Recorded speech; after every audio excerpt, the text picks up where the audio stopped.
علی بھائی اگلا سوال ہے، آج کل کرونا وائرس کی وبا کے باعث خانہ کعبہ کو بھی سیل کر دیا گیا ہے اور چند دنوں کے لیے طواف کعبہ کو بھی روک دیا گیا ہے۔ میرے علم کے مطابق یہ اسلامک ہسٹری میں پہلی دفعہ ہوا ہے۔ ایسی صورتحال میں حج اور عمرہ کے زائرین کے لیے کیا احکامات آئے ہیں؟ پلیز وضاحت فرما دیں، شکریہ۔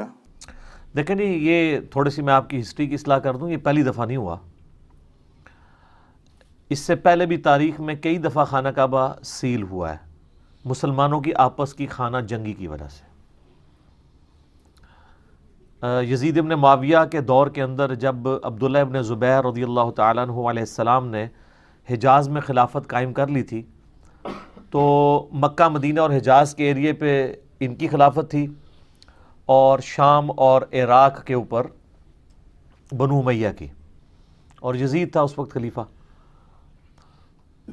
تو اس نے لشکر روانہ کیا عبداللہ ابن زبیر پہ چڑھائی کے لیے تاکہ حجاز کی حکومت بھی حاصل کرے۔ تو انہوں نے منجنیق کے ساتھ خانہ کعبہ کے اوپر بمباری کی، بڑے بڑے پتھر رکھ کے نا، بڑی بڑی گلیلوں کے اندر جو لکڑی کی ہوتی تھی پھینکے۔ صحیح مسلم میں موجود ہے کہ اسی دوران خانہ کعبہ کی ایک دیوار ڈیمیج ہوئی، غلاف کعبہ کا ایک حصہ بھی جل گیا اور یہ توہین ہوئی۔ اس دوران خانہ کعبہ سیل ہو گیا کتنے عرصے کے لیے، لوگ حج عمرے کے لیے نہیں جا پا رہے تھے، کیونکہ حضرت عبداللہ ابن زبیر نے خانہ کعبہ کے اندر پناہ لی ہوئی تھی اور وہ یہ سمجھ رہے تھے کہ یہ کعبہ کی حرمت کا خیال رکھتے ہوئے کم از کم ہم پہ حملہ نہیں کریں گے، لیکن انہوں نے کعبہ کی حرمت کا بھی دنیا پرستی میں خیال نہیں کیا، الٹا منجنیق سے پتھر پھینکے اور خانہ کعبہ کو مسلمانوں نے شہید کیا۔ استغفر اللہ واتوب الیہ۔ بہرحال اسی دوران یزید ابن معاویہ مر گیا۔ عبداللہ ابن زبیر کو خبر پہنچ گئی تو انہوں نے پھر جو کمانڈر آیا تھا اس کو پیغام بھجوایا کہ تمہارا شیطان مر چکا ہے شام میں جو بیٹھا ہوا ہے، جاؤ اپنے شیطان کا جا کے جنازہ پڑھو۔ تو وہ محاصرہ ٹوٹ گیا۔ پھر 9 سال تک عبداللہ ابن زبیر حجاز پہ حکومت کرتے رہے۔ اسی دوران جب یزید مرا تو اس کا بیٹا جو تھا معاویہ ابن یزید، اس کے بیٹے کا نام بھی معاویہ تھا، اور وہ واقعی رحمہ اللہ تعالی ہے، وہ ہے جس کو شیعہ بھی رحمہ اللہ کہتے ہیں۔ صرف 22 سال کی عمر میں فوت ہو گیا۔ اس نے اپنے باپ کی مسند کو ٹھوکر مار دی۔ اس نے کہا میرے باپ نے دنیا کے پیچھے اپنی آخرت برباد کر دی اہل بیت کے ساتھ ظلم کر کے، میں لعنت بھیجتا ہوں ایسی حکومت کے اوپر۔ اور اس کو یہ پتہ بھی نہیں تھا کہ کچھ دنوں بعد اس نے مر بھی جانا ہے، تو اگر حکومت مل بھی گئی ہوتی تو اس نے اویل کتنا کرنا تھا، مر تو جانا ہی ہے میرے بھائی، تو ایسی کر جائیں کہ مرنے کے بعد امر ہو جائیں۔ 22 سال کا لڑکا جس کو آج جس خاندان کے بدترین جو دشمن ہیں جن میں ہم بھی شامل ہیں اس کو رحمہ اللہ کہتے ہیں، بیٹا یزید کا ہے لیکن رحمہ اللہ۔ تو اس کے بعد مروان بن حکم جو ساری سازش کرنے والا تھا، جنگ جمل کو پلان کرنے والا اور یہ سب کچھ، اس نے پھر حکومت سنبھال لی۔ اس نے کوشش کی کسی طریقے سے عبداللہ ابن زبیر پہ غلبہ پائے، نہیں، پھر وہ مر گیا۔ مرتے مرتے اس نے اپنے بیٹے عبد الملک بن مروان کو بنایا۔ پھر عبد الملک بن مروان نے حجاج ابن یوسف کو لالچ دی کہ میں تمہیں حجاز کا بھی گورنر بنا دوں گا، عراق کا تو پہلے ہی بنایا ہوا ہے، وہاں کا بھی، اگر تم عبداللہ ابن زبیر کو قتل کرو۔ اور صحیح مسلم میں پوری ڈیٹیل آتی ہے، جو میرا ایک یوٹیوب پہ کلپ بھی ہے، آل امیہ کا دہشت گرد حجاج ابن یوسف، اس میں میں نے پوری ہسٹری صحیح مسلم سے بتائی ہے، کہانی شریف، مولانا شریف نہیں، صحیح مسلم شریف۔ اس نے عبداللہ ابن زبیر کو شہید کیا۔ اس دوران بھی خانہ کعبہ شہید ہوا اور ان کی لاش، ایک صحابی رسول کی لاش اس نے جو ہے وہ وہاں دروازے پہ ٹانگ دی۔ تو ایک بڑی دردناک ایک سٹوری ہے، اس میں نے بتائی ہے۔ لیکن یہ میں بتا رہا اس لیے ہوں کہ یہ کرونا وائرس سے پہلے جو مسلمانوں کے اندر جو یہ ملوکیت کا کرونا وائرس ہے نا، اس نے بھی اس طرح خانہ کعبہ کو سیل کیا ہوا ہے۔ اور اسی کانٹیکسٹ میں بخاری مسلم میں آتا ہے کہ عبداللہ ابن زبیر کے جب دور میں یہ سارا معاملہ ہوا تو عبداللہ بن عمر سے کسی نے آ کے پوچھا کہ حج اور عمرے کے معاملے میں جو اب یہ ایشو ہے تو آپ کیا کریں گے؟ تو انہوں نے کہا ہم وہی کریں گے جو نبی علیہ السلام نے کیا تھا۔ تو ان کا نبی علیہ السلام نے کیا کیا تھا وہ بھی بخاری مسلم میں ہے۔ ان کا نبی علیہ السلام نے جب صلح حدیبیہ کے موقع پر کفار مکہ نے آپ کو مکے میں آنے سے روک دیا تھا، تو آپ نے حدیبیہ کے مقام پہ ہی اپنا جو ہے وہ جانور قربان کر کے بال منڈوا کے احرام کھول دیا تھا۔ تو ہم بھی ایسا ہی کریں گے اگر مکے تک نہ پہنچ سکے، اور بعد میں پھر اس عمرے کی قضا بھی دی تھی۔ یہاں میں ضمناً بتا دوں، اکثر لوگ پوچھتے ہیں کہ یہ عمرہ تھا تو قربانی کا جانور کیوں ساتھ لے کے گئے تھے؟ عمرے پہ قربانی کا جانور آپ لے کے جا سکتے ہیں، حج پہ تو ضروری ہے، حج قران اور حج تمتع کے لیے، عمرے کے لیے انٹیگرل پارٹ نہیں ہے، لیکن افضل ہے کہ کوئی قربانی کے ساتھ عمرہ بھی کر سکتا ہے۔ ایک بڑا کریٹیکل مسئلہ لوگ پوچھ رہے ہوتے ہیں، نبی علیہ السلام نے وہ عمرہ قربانی کے ساتھ اپنی ہدی کا جانور ساتھ لے کے گئے تھے، تو ان کا ہم بھی ایسے کریں گے۔ تو یہ کرونا وائرس کی وجہ سے جو کچھ ہوا ہے، خانہ کعبہ جو سیل ہوا ہے نا میرے بھائی، یہ سیل اس طرح نہیں ہوا کہ بالکل ہی وہاں نماز نہیں ہو رہی۔ سیل کے لفظ سے ایک بڑا غلط سا امیج آتا ہے، صرف انہوں نے مطاف خالی کروایا تھا۔ میں نے وہ ویڈیوز دیکھی ہیں، آپ سوشل میڈیا پہ اویلیبل ہیں، الیکٹرانک میڈیا پہ بھی دکھا رہے ہیں۔ انہوں نے مطاف خالی کرا کے جو طواف کعبہ والا معاملہ ہے وہ سب سے اوپر والی منزل پہ شفٹ کر دیا ہے۔ تو ویسے تردد والا کام ہے، وہ تو چکر ہی 1 کلومیٹر سے زیادہ ہو جاتا ہے ایک چکر۔ تو نیچے انہوں نے اسپرے وغیرہ کر کے صفائی کروائی ہے، اور اس کے بعد انہوں نے مطاف کا وہ حصہ جو خانہ کعبہ کا یعنی حتیم ہے اور کعبہ شریف کی اپنی پوری بلڈنگ، اس کو انہوں نے ایک سرکل میں سیل کیا ہوا ہے کہ اس کو کوئی ہاتھ نہ لگائے جا کے۔ حجر اسود کو لوگ چومتے بھی ہیں، اور سب سے آسان ذریعہ جراثیم ٹرانسفر ہونے کا تھوک ہے۔ ایک کرونا والے نے اس کو بوسہ دیا تو تھوک تو لازمی لگتا ہے، دوسرا والا آ کے صرف زبان ٹچ ہی کرے گا، وائرس شفٹ ہو جائیں گے۔ اور یہ وائرس کیا ہے، اللہ تعالیٰ کی عجیب مخلوق، وہ کرونا وائرس والا میرا آپ کلپ دیکھیں سر، آپ کو پوری میڈیکل سائنس پتہ چلے گی، اللہ کی قدرت کا پتہ چلے گا، اور اس میں ایسی صورتحال میں اسلام ہمیں کیا گائیڈ لائنس دیتا ہے ایپیڈیمک اور وائرل ڈیزیز کے حوالے سے۔ جتنے اختلافی مسائل تھے میں نے اس میں ڈسکس کیے ہیں، آپ دیکھ سکتے ہیں۔ تو وہ تھوک سے پھر وہ وائرس ٹرانسفر ہوگا۔ یہ سعودیہ والوں نے چیز لرن کی ہے ایران سے۔ ایران اس وقت آپ کو پتہ ہے ٹاپ آف دا لسٹ ان ملکوں میں آ گئے جہاں پہ یہ وائرس پھیل گیا ہے، کیونکہ وہاں پہ زیارتوں میں بھی لوگ اسی طریقے سے چومتے تھے، تو وہ تھوک سے وہ پھیلنا شروع ہوا۔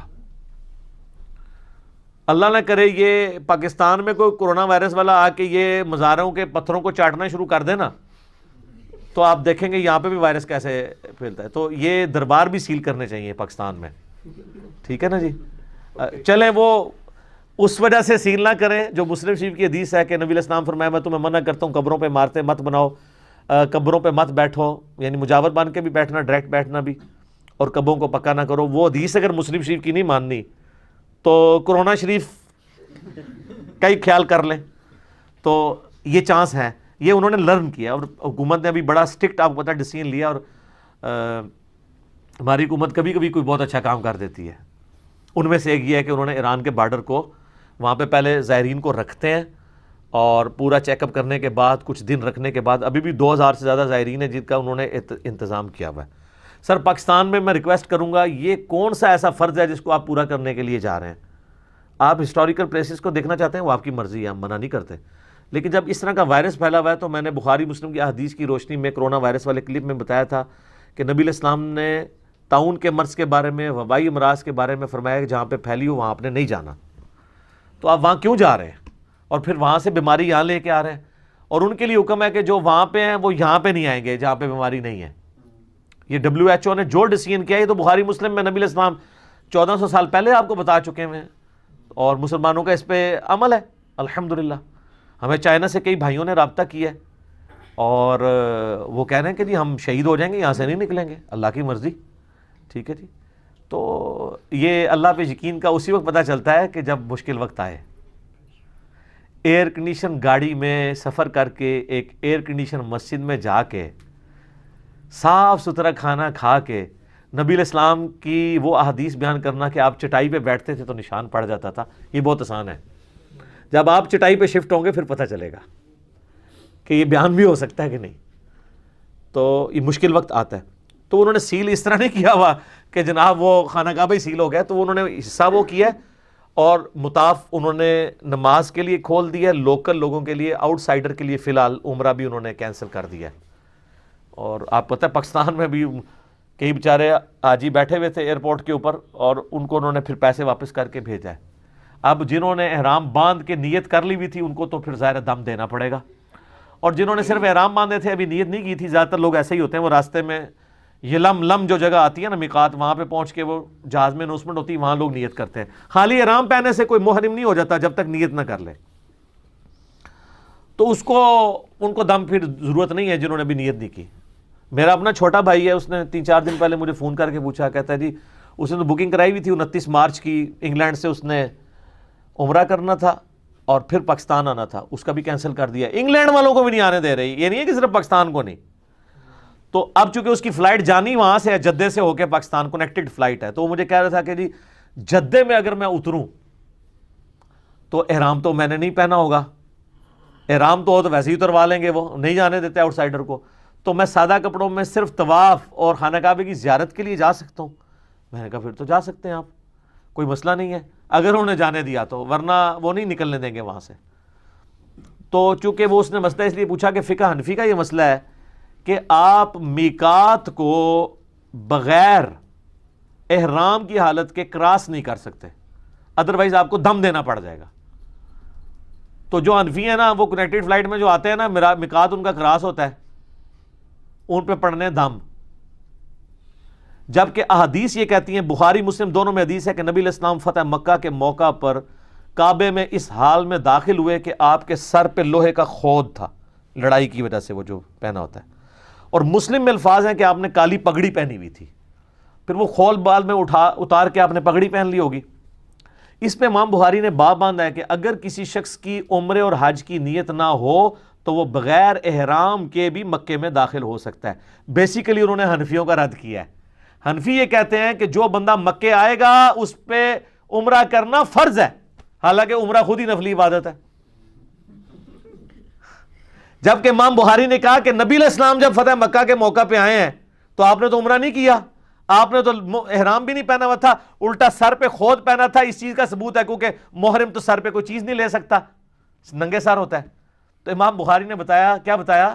وہی جو ہم آپ سے کہتے ہیں کہ مرنے سے پہلے اے مسلمان کر لے اس پہ غور، کتابوں کا خدا اور ہے بابوں کا خدا اور. انہوں نے کہا کتابوں کی شریعت یہ کہتی ہے. تو میں نے اپنے اس بھائی کو بتایا کہ بھائی پریشان نہیں ہونا، سادہ کپڑوں میں زیارت کے لیے چلے جاؤ، طواف بھی کرو، عمرہ نہیں کر سکتے جو کہ محرم نہیں ہو، لیکن دم شم کوئی واجب نہیں ہوگا، تم نے تو احرام پہنا ہی نہیں ہوا. اور اگر وہ میقات کراس بھی ہو جاتا ہے مکے کی نیت سے اور آپ عمرے اور حج کے لیے نہیں جا رہے تو آپ پہ کوئی واجب نہیں ہے کہ آپ نے کرنا ہے. افضل ہے آپ ضرور کریں، جو وہاں کے رہنے والے لوگ ہیں ضرور کریں. تو انہوں نے جو سیل کروایا نا میرے بھائیوں، میں نے اس کی ویڈیوز بھی دیکھی ہیں، الیکٹرانک میڈیا پہ بھی آ رہی ہیں، سارے بڑے چینلز نے دکھائی ہیں. وہ اتنا حصہ انہوں نے سیل کیا ہے تاکہ لوگ غلاف کعبہ سے چپکتے ہیں یا وہاں پہ حجر اسود کو بوسہ دیتے ہیں تو وہ ٹرانسفر نہ ہو، باہر وہ رہیں. تو میرا خیال ہے جب ریویلڈ نالج سے یہ چیز اسٹیبلش ہو چکی ہے تو اس میں کوئی حرج نہیں ہے اور کہ یہ ریسٹرکشن لگائی جائے. البتہ یہ ریسٹرکشن وہ نہیں لگا سکتے کہ آؤٹ اسٹیشن لوگوں کو وہ وہاں آنے سے روک دیں. اس کے لیے ان کو وہی کرنا چاہیے جو پاکستان نے کیا ہے کہ اگر کوئی پاکستانی گئے ہوئے تھے ایران اور وہ واپس آنا چاہتے ہیں، ایرانی نہیں ہے، ان کا چیک اپ کر لیں. اگر کرونا وائرس ان میں نکلتا ہے تو ان کو واپس بھیج دیں یا وہاں پہ کہیں رکھیں، یہاں نہ آنے دیں. جو بخاری مسلم کی حدیث ہے کہ جہاں پہ وبائی مرض پھیلے وہاں کے لوگ باہر نہ نکلیں، باہر والے وہاں نہ جائیں. سعودیہ والوں کو اگر ایشو ہے تو ان کے پاس تو پیسہ ہی بہت ہے، ویسے آج کل بھوک پہ ہی ہے. ایتھے بھی مولویوں نے وظیفے بند کرتے انہوں نے، اور میرے کھاتے ہی نا وظیفے پہ جان کدھرے، میں نہیں بند کرائے. تو وہ ایئرپورٹس کے پاس بڑے بڑے جو ہیں وہ کیمپس ٹیمپرری قائم کر سکتے ہیں جس میں وہ چیک کریں کہ جو وائرس والا بندہ ہے اس کو نہ آنے دیں، باقیوں کو تو آنے دیں، خام خواہ اس کو بند کر رہے ہیں. اور یہ بھی یاد رکھیے گا سورہ الحج کے اندر موجود ہے، اللہ تعالیٰ نے فرمایا کہ مکے کو ہم نے مکے کے شہریوں کے لیے اور آؤٹ اسٹیشن لوگوں کے لیے بھی مشترکہ جگہ بنایا ہے کہ ان کو کوئی روک نہیں سکتا مکے میں آنے سے. مکہ وہ انٹرنیشنل سٹی ہے جہاں جس کے پاس لا الہ الا اللہ محمد الرسول اللہ کا سرٹیفکیٹ اور پاسپورٹ موجود ہے نا، اس کو مکے جانے سے کوئی روک نہیں سکتا. یہ حرام ہے کہ آپ کسی کو کہیں کہ جس نے 1 سال حج کر لیا وہ 5 سال سے پہلے آ نہیں سکتا. آپ کون ہوتے ہیں یہ فیصلہ کرنے والے؟ آپ انتظام کریں. یہ میں for the sake of argument کہہ رہا ہوں. آج آپ امریکہ کے حوالے کر دیں نا حرم شریف، اور ان کو کہیں کہ کروڑوں لوگ یہاں پہ آتے ہیں اور آپ کی یہ اکانومی اس سے چلتی ہے، تو اس وقت تو 40 لاکھ حج کے لیے آ رہے ہیں، اگلے سال 80 لاکھ آئیں گے. وہ کہیں گے سر کوئی مسئلہ نہیں، 1 کروڑ بھیجیں، ہم 1 سال میں انتظام آپ کو کر دیتے ہیں. اتنا پیسہ ہے، سب کچھ ہے، کر سکتے ہیں. ٹورزم کی دنیا میں کوئی ایسی جگہ ہے جہاں 170 سے زیادہ ملکوں کے لوگ آتے ہوں سوائے حرمین کے؟ کتنی اکانومی جنریٹ ہو رہی ہے, اس سے بڑا کوئی ٹورزم کا کوئی سورس نہیں ہے. تو آپ یار ان کے اوپر یہ خرچ نہیں کر سکتے کہ آپ انتظام کریں ان کے لیے؟ یہ کیوں پابندی لگائی ہے کہ جی جس نے ایک بار کر لیا 5 سال تک نہیں کر سکتا؟ یہ پابندی حرام ہے. آپ پاس کلمہ ہے, آپ حرم شریف میں اور یاد رکھیے گا حرم شریف میں آپ کسی کو سونے سے نہیں روک سکتے. اس لیے آپ دیکھیں مسجد نبوی تو رات کو 10 بجے وہ بند کر کے نا آپ کو باہر نکال دیتے ہیں. حرم شریف میں آپ سوئے رہیں, خراٹے لیتے رہیں, آپ کو کوئی نہیں اٹھائے گا, کیونکہ اللہ نے آپ کو اجازت دی ہوئی ہے. حرم آپ کے گھر کی طرح ہے کیونکہ اللہ کا گھر ہے. تو قرآن میں ہے کہ سورۃ الحج کے اندر ہم نے حرم کو مکے کے رہنے والوں کے لیے اور آؤٹ سائڈر کے لیے مشترکہ جگہ بنایا ہے. جتنا سر سعودیہ والوں کا حق ہے نا مکے کے اوپر, اتنا ہی دنیا میں کسی کارنر پہ رہنے والے رشین کا, انڈونیشین کا, پاکستانی کا, یورپین کا, امریکن کا اتنا ہی حق ہے کعبے کے اوپر, کیونکہ اللہ تو سانجھا ہے نا ساڑا. پھر ہمارے پاس پاسپورٹ بھی ہے کلمے کا الحمدللہ. تو یہ نہیں روک سکتے, یہ اس کو ہم کنڈیم کرتے ہیں. باقی یہ جو انہوں نے ریسٹرکشن لگائی وہ بالکل ٹھیک ہے. اور اس میں میں شرعی ایک مسئلہ بتا دوں کہ جو لوگ حج اور عمرے کے لیے حرمین جائیں اور اس طرح کی کوئی آفت وہاں پہ خدشہ ہو پھیلنے کا, ایون حجر اسود وہ چومنے کے لیے کھول بھی دیں تب بھی کوئی ضرورت نہیں چومنے کی.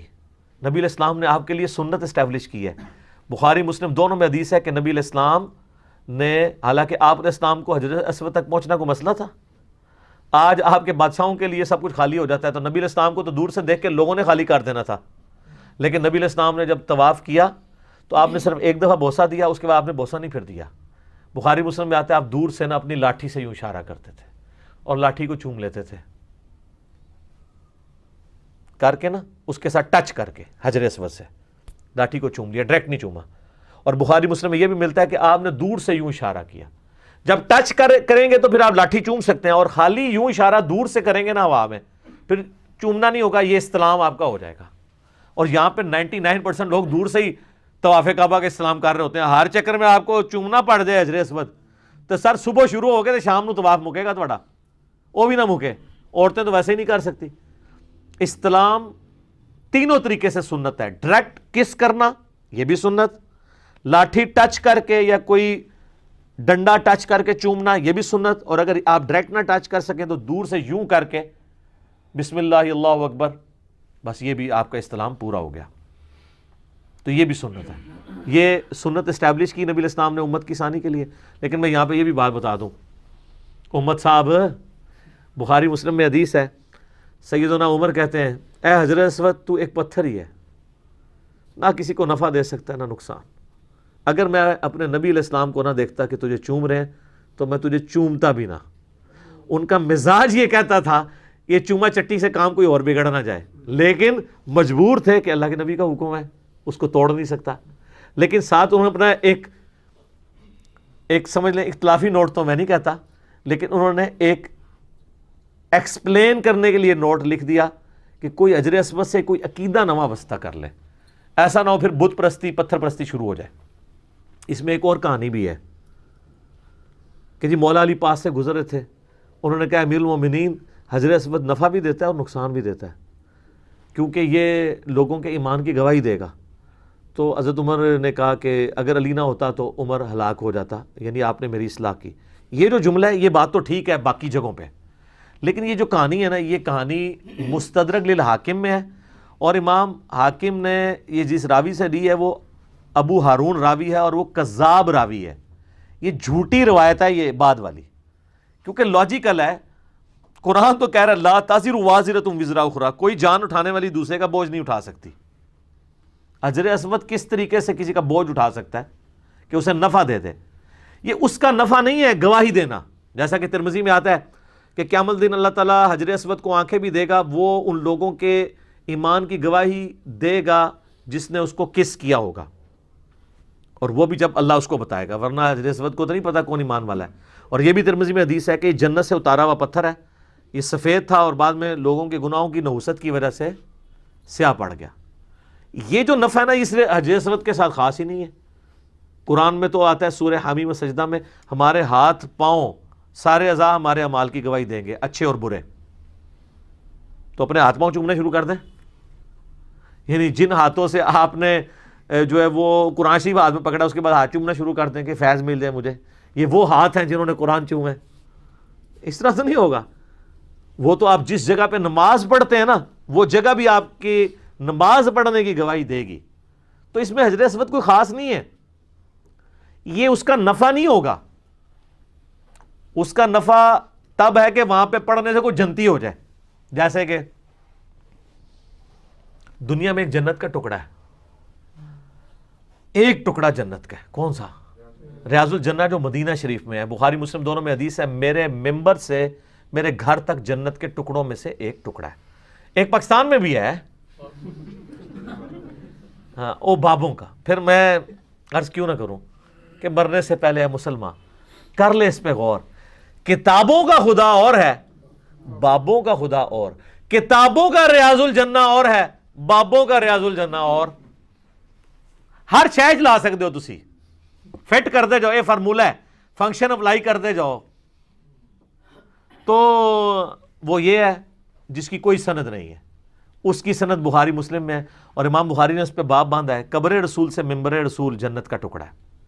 آج کی ڈیٹ میں قبر رسول اسی جنت کے ٹکڑے میں ہے، اور سیدنا ابو بکر و عمر کی قبریں بھی علیہم السلام، وہ نبی الاسلام کے ساتھ ہیں اسی جنت کے ٹکڑے میں۔ اچھا، اور قرآن میں اور بخاری مسلم میں آتا ہے کہ جو جنت میں ایک دفعہ داخل ہو جائے گا وہ کبھی نکلے گا نہیں۔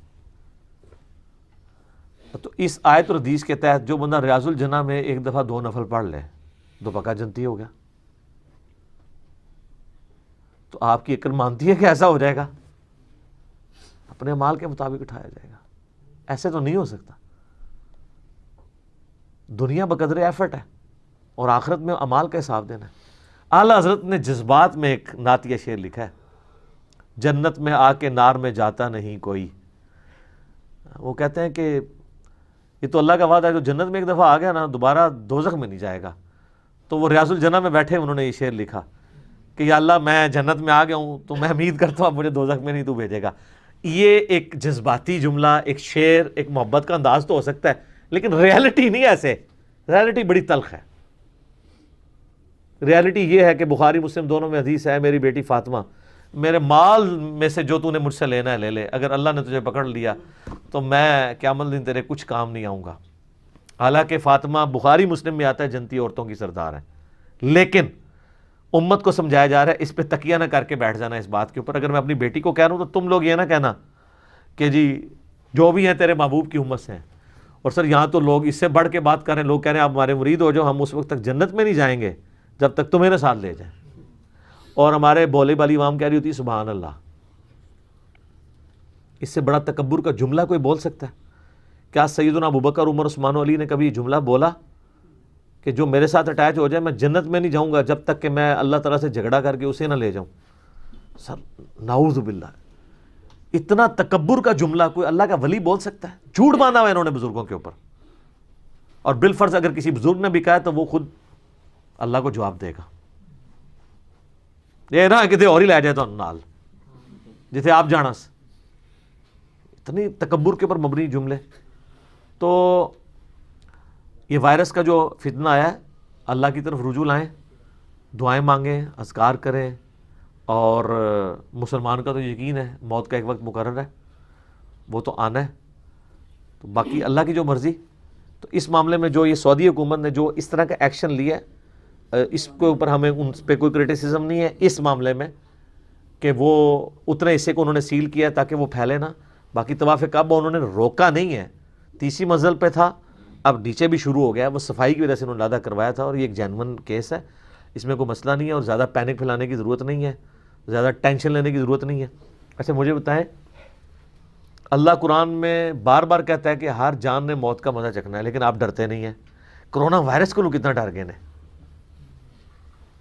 وہ تو اللہ کی مرضی ہے، کرونا کے ذریعے جان لے کسی کی، ایئر کریش کے ذریعے لے، روڈ ایکسیڈنٹ میں لے، گردے کے فیلئر سے لے، ہارٹ فیلئر سے لے، یا برین ہیمریج سے لے، جانا تو ہے سب نے دنیا سے۔ کسی کو یہ پتہ نہیں کہ اس کا ایگزٹ کیسے ہونا ہے، اور کسی کا ایگزٹ کسی اس طرح کے طریقے سے چلا بھی جائے تو اس کے اوپر کوئی قدغن نہیں لگانی چاہیے۔ بخاری مسلم میں حدیث ہے جو طاعون کے مرض میں مر گیا وہ میری امت کا شہید ہے۔ علمی پوائنٹ نمبر 1، وہ یہ ہے میرے بھائیوں کہ ایپیڈیمک ڈیزیزز جو ہیں، وبائی امراض یا وائرل ڈیزیزز، اس سے متعلق اسلام ہمیں کیا عقیدہ بتاتا ہے؟ کیونکہ صحیح بخاری اور صحیح مسلم میں ایک حدیث ہے، حضرت ابو ہریرہ رضی اللہ تعالیٰ عنہ کہتے ہیں کہ نبی صلی اللہ علیہ وآلہ وسلم نے فرمایا کہ کوئی مرض بھی متعدی نہیں ہوتا، وبائی نہیں ہوتا، ایپیڈیمک نہیں ہوتا۔ جب آپ علیہ السلام نے یہ بات ارشاد فرمائی تو وہاں پہ ایک دیہاتی تھا، وہ کہنے لگا یا رسول اللہ صلی اللہ علیہ وآلہ وسلم، اگر کوئی مرض وبائی نہیں ہوتا تو ہم دیکھتے ہیں کہ ہمارے اتنے خوبصورت اونٹ ہرن جیسے موٹے تازے ہوتے ہیں، اور ایک خارش والا اونٹ جب ان میں داخل ہوتا ہے تو سب کوئی خارش لگا دیتا ہے، اور آپ کہہ رہے ہیں کہ وبائی مرض نہیں ہوتا، ہم نے تو یہ پریکٹس کی ہے۔ تو آپ صلی اللہ علیہ وآلہ وسلم نے فرمایا کہ اچھا وہ تو ان کو خارش لگا دیتا ہے، یہ بتاؤ کہ جو پہلا اونٹ ہے اس کو خارش کس نے لگائی تھی؟ بیسیکلی نبی علیہ السلام اسباب کے ساتھ ساتھ مسبب الاسباب کے اوپر نظر رکھنے کی ترغیب دلا رہے تھے کہ ظاہری وجوہات ضرور ہوتی ہیں، لیکن اس سارے معاملے میں تقدیر کو آپ نے پس پش نہیں ڈالنا، کیونکہ دوسری احادیث اس کو بریف کرتی ہیں۔ صحیح بخاری اور صحیح مسلم میں ایک اور حدیث ہے کہ نبی علیہ السلام نے فرمایا، حضرت ابو ہریرہ ہی روایت کرتے ہیں کہ کوئی اپنے بیمار اونٹ کو صحت مند اونٹ کے ساتھ نہ رکھے۔ اب یہاں پہ اس کا اشارہ ہے کہ یہ ایپیڈیمک ہو سکتا ہے۔ جب یہ حدیث حضرت ابو ہریرہ نے بیان کی نا تو وہ تابعی کہنے لگے کہ یا حضرت آپ نے پہلے تو ہم سے یہ حدیث بیان کی تھی کہ کوئی مرض ایپیڈیمک نہیں ہوتا، تو آپ اپنی جوانی کی وہ حدیث جو ہے وہ بھول گئے ہیں یا آپ نے جان بوجھ کے اس کو بیان نہیں کیا؟ تو انہوں نے کہا کہ نہیں، حدیث یہی ہے جو میں تم سے بیان کر رہا ہوں۔ تو حضرت ابو ہریرہ اپنی وہ راوی کہتے ہیں مجھے نہیں یاد کہ حضرت ابو ہریرہ وہ حدیث بھول گئے تھے یا جان بوجھ کے انہوں نے اس حدیث کو بیان نہیں کیا، اور اینڈ رزلٹ بتایا کہ وہ اگر اس کا وہ معنی بھی لو تو وہ منسوخ تصور ہوگا۔ ویسے تو منسوخ بھی نہیں ہے، وہ اور کانٹیکسٹ میں ہے کہ تقدیر پہ بھی ایمان رکھنا ہے، بیماری اوریجنیٹ اللہ ہی کی طرف سے ہوتی ہیں۔ تو اب جو اس وقت ہمارے پاس عقیدہ ہے وہ یہی ہے کہ بیمار کو آپ نے صحت مند سے الگ رکھنا ہے۔ ہاں، تیمارداری ضرور کرنی ہے، یہ نہیں ہے کہ اس کو مرنے کے لیے چھوڑ دینا ہے، ایسا بھی نہیں ہونا چاہیے، کیونکہ صحیح بخاری میں ایک حدیث ہے کہ نبی علیہ السلام نے فرمایا کہ کوئی بیماری متعدی نہیں ہوتی، یعنی اپنی اوریجن میں نہیں ہوتی، جب لگ جائے تو پھر آگے لگ سکتی ہے۔ اس کے ساتھ آگے الفاظ ہیں، جزام کے مریض سے ایسے بھاگو جیسے شیر سے بھاگتے ہو۔ تو اگر متعدی نہیں ہے تو جو جزام کا مریض ہے اس سے بھاگنے کا کیا حکم ہے؟ ایپیڈیمک ہوتا ہے، کیونکہ ہو سکتا ہے آپ کو لگ جائے تو آپ یہ عقیدہ بنا لیں کہ نہ میں اس کو ملتا تو نہ لگتی، اور اللہ کو بیچ میں سے نکال دیں، تو بہتر یہ ہے کہ آپ اس آزمائش میں پڑیں ہی نہ۔ پھر صحیح مسلم میں ایک حدیث ہے کہ ایک جزام والا شخص بنو ثقیف سے نبی علیہ السلام کے پاس حاضر ہوا بیعت کے لیے، تو آپ علیہ السلام نے باہر سے ہی فرمایا کہ تمہاری بیعت ہوگی، تم واپس چلے جاؤ۔ آپ نے اس کے ساتھ ہاتھ نہیں ملا کر بیعت کی۔ آپ علیہ السلام نے یہ پریکٹیکلی یہ چیز سکھائی ہے کہ اس میں بعض لوگ جو ہیں وہ جب فلو لگتا ہے تو وہ اپنا برتن کسی کا الگ کرتے ہیں، وہ برا منانا شروع کر دیتا ہے، تو اس میں برا نہیں منانا چاہیے۔ نبی علیہ السلام زیادہ خوش اخلاق کون تھا؟ وَإِنَّكَ لَعَلَىٰ خُلُقٍ عَظِيمٍ، لیکن کچھ رولز اور ریگولیشن ہیں، ان کو بھی آپ نے فالو کرنا ہوتا ہے، جو اللہ ہی نے اپنے پیغمبروں کے ذریعے اپنے بندوں تک باتیں پہنچائیں گے۔ تو یہ کلیئر ہو گیا کہ یہ مرض ایپیڈیمک ہو سکتا ہے، وبائی ہو سکتا ہے۔ علمی پوائنٹ نمبر 2 وہ ہے میرے بھائیوں، ایپیڈیمک ڈیزیز کے بارے میں ہمارا ایٹیچیوڈ کیا ہونا چاہیے۔ اس حوالے سے بخاری اور مسلم دونوں میں ایک حدیث ہے، بڑی انٹرسٹنگ، بڑی ڈیٹیلڈ حدیث ہے کہ سیدنا عمر فاروق رضی اللہ تعالیٰ عنہ اپنے دور خلافت میں شام وزٹ کرنے کے لیے گئے، فورن وزٹس پہ جایا کرتے تھے، ظاہر سلطنت اتنی پھیلی ہوئی تھی۔ تو جب وہ شام کے قریب پہنچے تو وہاں کے جو آرمی چیف تھے وہ ابو عبیدہ ابن جراح تھے، وہ شام سے باہر ہی ان کو ریسیو کرنے کے لیے آئے ہوئے تھے ایک دوسرے شہر میں، اور کہا کہ اے امیر المومنین، شام میں تو طاعون کا مرض پھیل چکا ہے۔ میں نے بتایا نا کہ 14ویں صدی عیسوی کے اندر، آج سے 600 سال پہلے 2 کروڑ لوگ یورپ میں مرے ہیں طاعون کے مرض سے۔ ماڈرن دور ہے، اور یہ بات ہو رہی 1400 سال پرانی۔ تو حضرت عمر نے وہیں پڑاؤ ڈال لیا اور کہا کہ صحابہ کرام سے مشورہ کیا جائے گا کہ اب ہمیں طاعون والی جگہ پہ جانا چاہیے یا نہیں جانا چاہیے۔ تو صحابہ کرام کی دو رائے بن گئی. کچھ نے کہا کہ ہمیں اللہ کی تقدیر سے نہیں بھاگنا چاہیے, اگر ہماری قسمت میں بیماری یا موت لکھی ہوئی تو آئی جائے گی. دوسروں نے کہا کہ عقل کا تقاضا یہ کہ ہم اس بیماری والی جگہ پہ نہ جائیں. سیدنا عمر نے یہ ڈیسیژن کیا کہ ہمیں نہیں جانا چاہیے. تو حضرت ابو عبیدہ ابن جرح نے کہا یا امیر المومنین, آپ اللہ کی تقدیر سے بھاگ رہے ہیں, بیماری تو یہاں بھی پکڑ سکتی ہے آپ کو. تو حضرت عمر نے کہا کاش ابو عبیدہ کے سوا کسی اور نے یہ بات کی ہوتی, یار تو یہ بات نہ کرتا میرے بارے میں, ٹھیک ہے, تو جانتا ہے. تو پھر حضرت عمر نے ہلکی سی پھکی دی حضرت ابو عبیدہ ابن جرح کو. پھکی کے بغیر تو کام نہیں چلتا, اینٹی وینم الزامی جواب دیا. کہا کہ ابو عبیدہ یہ بتاؤ کہ اگر تم اونٹ پالتے ہو اور تمہارے پاس دو گھاٹیاں ہوں, ایک گھاٹی بنجر ہو اور ایک میں سبزہ اگا ہوا ہو, تم اپنے اونٹوں کو کس گھاٹی میں لے کے جاؤ گے؟ انہوں نے کہا جی سبزے والی میں. تو انہوں نے کہا تم بنجر زمین میں کیوں نہیں لے کے جاؤ گے؟ کیونکہ سمجھ رہے ہو تم کہ یہاں پہ مجھے فائدہ ہے. تو انہوں نے کہا ہم اللہ کی ایک تقدیر سے دوسری تقدیر کی طرف جا رہے ہیں, یہ بھی ہمیں اللہ ہی نے عقل دی ہے کہ ہم ایسی جگہ پہ نہ جائیں جہاں پہ ایپیڈیمک ڈیزیز ہے. اچھا یہ ساری باتیں ہو رہی تھیں, حدیث کسی نے پیش نہیں کی ہے, یہ اجتہاد ہو رہا تھا کیونکہ ان میں سے کسی کے پاس وہ حدیث نہیں تھی. امام حنیفہ کے پاس یہ کہتے ہیں ساری آ گئی تھی, ان کی عقل کا ہی ماتم کیا جا سکتا ہے. یہ صحابہ کرام ہیں انکلوڈنگ امیر المومنین سیدنا عمر ابن خطاب رضی اللہ تعالیٰ عنہ علیہ السلام. اتنے میں عبد الرحمن بن عوف آ گئے جو کہیں گئے ہوئے تھے وقتی طور پہ اپنے کام کے سلسلے میں. انہوں نے کہا مجھے نبی علیہ السلام کی ایک حدیث یاد ہے وبائی امراض کے حوالے سے اور خصوصاً طاعون کے بارے میں, کہ نبی صلی اللہ علیہ وآلہ وسلم نے فرمایا تھا کہ جہاں کہیں سنو کہ کوئی وبائی مرض پھیل گیا ہے یا طاعون پھیل گیا ہے تو تم اس علاقے میں مت جاؤ اور اس علاقے کے لوگ اس علاقے کو چھوڑ کر باہر نہ نکلیں. تو حضرت عمر نے کہا الحمدللہ میرا اجتہاد جو ہے حضور کی حدیث کے مطابق نکلا ہے, میں نے بھی یہ اجتہاد کیا تھا. اور پھر عبد الرحمن بن عوف نے کہا کہ نبی علیہ السلام نے فرمایا کہ جو لوگ وہاں پر رہیں گے وہ اللہ کی تقدیر پر راضی رہیں, اللہ کی طرف رجوع رکھیں. اگر اللہ نے ان کی قسمت میں بیماری لکھی ہوئی تو ہوگی, اور اگر اس بیماری میں مر گئے تو میری امت کا جو بھی شخص طاعون کے مرض میں مرے گا اللہ کے حضور وہ شہید تصور ہوگا, اور بچ گئے تو وہ اللہ کا معاملہ ہے. تو وہ اس لیے, اور آج دیکھیں WHO بھی یہی بات کر رہی ہے کہ بیماری کو پھیلنے سے روکنے کے لیے ضروری ہے کہ جہاں پہ بیماری وہاں پہ لوگ اسی باؤنڈریز کے اندر کنفائنڈ رہیں, ادروائز تو بیماری پھیل جائے گی.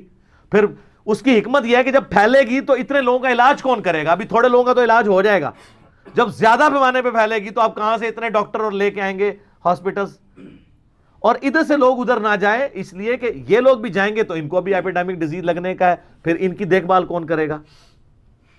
تو یہ بالکل آپ دیکھ لیں ووہان سٹی جو ہے ان کا 1 کروڑ سے زیادہ آبادی ہے اور سڑکیں سنسان ہوئی ہیں, سب لوگ گھروں کے اندر ہیں, 14 دن گزرنے کا انتظار کر رہے ہیں وہ, اور ایک ایک کی تھرمل سکریننگ بھی ہو رہی ہے ایئرپورٹس کے اوپر بھی ادھر بھی. ہماری بھی امید ہے کٹس آ گئی ہوں گی, امید ہے اللہ کرے کہ آ گئی ہو. تو اور میں دیکھ رہا ہوں کتنی ڈٹائی کے ساتھ ہمارے وزراء کہہ رہے ہیں ہم چائنیز کا ٹیسٹ کر لیا, کوئی بھی نہیں ہے, کٹ ابھی تک پہنچی نہیں ہے, ٹیسٹ کتنے کیتا ہے, کہانیاں کران دے ہو, ٹھیک ہے, تے جناب تھوکی چ پکوڑے تل دینے. اس طریقے سے نہیں چیک ہوتا, کٹ آئے گی تو آپ چیک کریں گے نا. اس طریقے سے ہمارے پاس ایکسپرٹیز ہی نہیں ہے چیک کرنے کی, ٹھیک ہے, نہ ہمارے پاس وہ سائنٹسٹ موجود ہیں. ہم نے ان سے مستعار چیزیں لے کے چیک کرنا ہے اور پہلے اناؤنسمنٹ کر دی ہے جی کسی میں کوئی چیز نہیں نکلی ہے. باقی ملکوں نے تو ایسے لوگ جو ادھر چائنا سے ہیں ان کو علیحدہ رکھا ہوا ہے, پوری چیکنگ کے بعد وہ پھر ان کو اپنے مین سٹریم میں لوگوں میں آنے دیں گے. ایک اور حدیث ہے صحیح بخاری اور مسلم کی کہ نبی صلی اللہ علیہ وآلہ وسلم نے فرمایا کہ یہ جو طاعون ہے یہ بنی اسرائیل کے لیے اللہ تعالیٰ کی طرف سے ایک عذاب نازل ہوا تھا, جو آج ہماری سورہ بقرہ میں آیات بھی آئی تھی کہ انہوں نے انبیاء کو قتل کیا, اللہ کی آیات سے روگردانی کی, تو اللہ نے ان پر آسمان سے ایک عذاب نازل کیا جو تورات میں آتا ہے کہ یہ پلیگ کا مرض, طاعون کا مرض پھیل گیا تھا. آپ علیہ السلام نے فرمایا عذاب ان لوگوں کے لیے جو نافرمان ہے, اور فرمایا کہ جو نیکوکار لوگ ہیں میری امت کے ان کے لیے یہ طاعون کا مرض جو ہے یہ رحمت ہے کہ اس میں اگر یہ مر جائیں گے تو اللہ کے حضور شہید لکھے جائیں گے. ظاہر موت تو اپنے ٹائم پہ آنی ہے, یہ زیادہ ہائی لائٹ پتہ کیوں ہو جاتی ہے جب اتنے لوگ مرتے ہیں, ورنہ آپ کو میں بتاؤں 1 گھنٹے میں 6000 لوگ روزانہ مر رہے ہیں, 24 گھنٹے میں کتنے ہوئے؟ 1.5 لاکھ. 1,50,000 لوگ روزانہ مر رہے ہیں. لیکن اگر ایک دن زلزلے میں 50,000 لوگ مر جائیں، لوگ کہتے ہیں اوہ 50,000 بندہ مر گیا، حالانکہ 1.5 لاکھ روزانہ مر رہے ہیں. تو یہ اللہ کی حکمت ہے کہ اللہ جب بڑی اس طرح کی جو آتی ہیں نا آفات، ان کے ذریعے انٹرنیشنل لیول کے اوپر موت کی تذکیر کرواتا ہے. ایک گھر کی موت ایک محلے کے لیے نصیحت ہے، ایک محلے میں زیادہ اموات ایک شہر کے لیے نصیحت ہے، ایک شہر کا کسی قدرتی آفت میں مبتلا ہونا ایک ملک کے لیے، اور ایک ملکی لیول کے اوپر جو آفت آتی ہے جس طرح اب چائنا میں آئی ہے. اب دیکھیں آفت تو ملکی لیول پہ ہے، لیکن پوری دنیا کے اندر ایک موت کا سگنل آیا ہے کہ بھئی اپنی تیاری کرنی ہے. ادروائز لوگ تو مر رہے ہوتے ہیں، لہٰذا اس میں کوئی پریشان ہونے والی بات نہیں ہے.